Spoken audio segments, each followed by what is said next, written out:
Hello students. Today is our last poem, Aunt Jennifer's Tigers, composed by Adrienne Rich. Adrienne Rich is widely known for her active involvement in the feminist movement. In this poem, Aunt Jennifer's Tigers, she addresses the issue of male dominance. Aunt Jennifer tigers जो ये कविता है ये Adrian rich ने लिखी है और ये नारी सशक्तिकरण से संबंधित लेखन के लिए जानी जाती हैं. The poem brings out the struggle and conflicts a woman has to go through in male-dominated society. इस कविता में एक औरत को पुरुष प्रधान समाज में जिस संघर्षों का और जिन टकरावों का सामना करना पड़ता है ये बताया गया है. Aunt Jennifer, the protagonist, is symbolic of women all over the world who are victims of oppression at the hand of the patriarchal system. तो आंट जेनिफर एक प्रतिनिधित्व करती हैं एक ऐसी औरत का जो पुरुष प्रधान समाज में दबाई गई हैं, सताई गई हैं. Thus the poem illustrates Adrienne's feminist concern. तो इस प्रकार ये पोयम एड्रियन रिच का नारीवादी कंसर्न प्रदर्शित करती है. Stanza first. Aunt Jennifer's tigers prance across a screen, bright topaz, denizens of a world of green. They do not fear the man beneath the tree. They pace in sleek, chivalric certainty. Aunt Jennifer's tigers are not real or living tigers. They are images created by her on tapestry. असल में बच्चों ये जो aunt Jennifer's के जो बाग हैं वो actually में लिविंग थिंग्स नहीं हैं. ये आंट जेनिफर के द्वारा कपड़े पर काढ़ी गई आकृतियां हैं. Aunt Jennifer's tigers prance and move across a screen or wall. The poet describes them as bright, colored like the shining golden yellow jewel topaz. तो इसमें कवित्री ने उनको उन टाइगर्स को बिल्कुल अटखेलिया करते हुए खेलते हुए खूब ब्राइट कलर का प्रदर्शित किया है जैसे कि पुखराज रत्न के समान वो क्या है बिल्कुल येलो ब्राइट हैं. They are the free inhabitants of the green forest and are not scared of the man standing under the tree. तो ये जो टाइगर्स उन्होंने बनाए हैं वो कैसे हैं? वो हरे भरे जंगल के बीच में बिल्कुल स्वतंत्र रूप से घूमते हुए प्राणी हैं और वो पेड़ के नीचे खड़े हुए आदमी से डर नहीं रहे हैं. These tigers move about with grace, elegance and confidence. और ये जो बाग हैं वो लावण्य के साथ लालित्य के साथ और आत्मविश्वास के साथ घूम रहे हैं.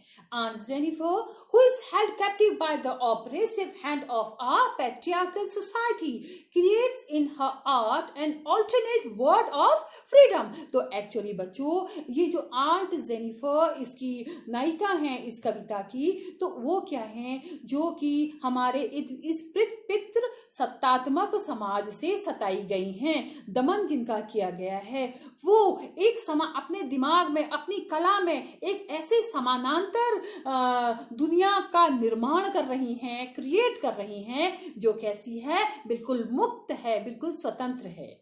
यानी वो वैसे तो पुरुष प्रधान समाज से सताई गई हैं लेकिन उन्होंने जो क्रिएशन किया है उसके वो टाइगर क्या है बिल्कुल स्वतंत्र हैं. तो ये क्या चीज प्रदर्शित करती है? आंट जेनिफर्स की जो डिजायर अनफुलफिल्ड हैं उसको प्रदर्शित करती है. The tigers represent her dreams, her desire to be free from constant fear and oppression that govern her life. यानी सारी जिंदगी जो एक लगातार एक भय में एक दमन में उनकी बीती है तो ये जो टाइगर्स बनाए गए हैं ये उनकी वो डिजायर्स मुक्त होने की स्वतंत्र होने की जो उनके ड्रीम्स हैं डिजायर्स हैं उसका प्रदर्शन करती हैं. These majestic and fearless tigers also present a sharp contrast to Aunt Jennifer herself, who is bound by the constraint of the married life. तो ये बच्चों ये जो मुक्त और निडर होकर घूमते हुए टाइगर हैं वो और आंट जेनिफर की जिंदगी ये दोनों आप में बिल्कुल शार्प कॉन्ट्रास्ट हैं. क्योंकि वो एक शादीशुदा जिंदगी की बेड़ियों में जकड़ी हुई हैं और उनके द्वारा क्रिएट किए गए ये जो टाइगर्स हैं ये बिल्कुल निडर हैं। तो ये एकदम शार्प कॉन्ट्रास्ट है यहाँ पर। स्टेंजा सेकंड पर आइए। And Jennifer's fingers fluttering through her wool find even the ivory needle hard to pull. The massive weight of Uncle's wedding band sits heavily upon Aunt Jennifer's hand. Aunt Jennifer appears to be creating beautiful images of the tigers by using wool. But she is so terrorized and tortured that she is unable to carry the weight of wool. And she finds it quite hard to pull even the ivory needle. Her finger flutter. The uncle's wedding band seems heavy on her hand. It means that she feels burdened with her marital responsibilities. तो वो बुन रही हैं, कढ़ाई कर रही हैं, लेकिन वो इतनी डरी हुई हैं, वो इतनी टॉर्चर्ड हैं, वो इतनी टेरराइज्ड हैं कि उनके हाथ उस नीडल को चला नहीं पा रहे हैं और उनके हाथ कांप रहे हैं।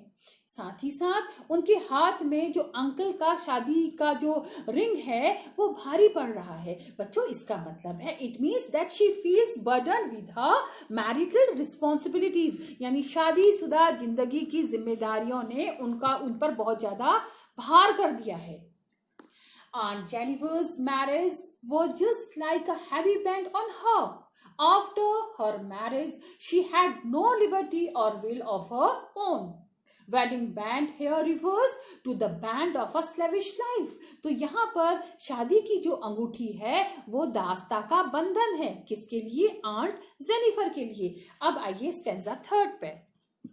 When aunt is dead, her terrified hands will lie still ringed with ordeals she was mastered by.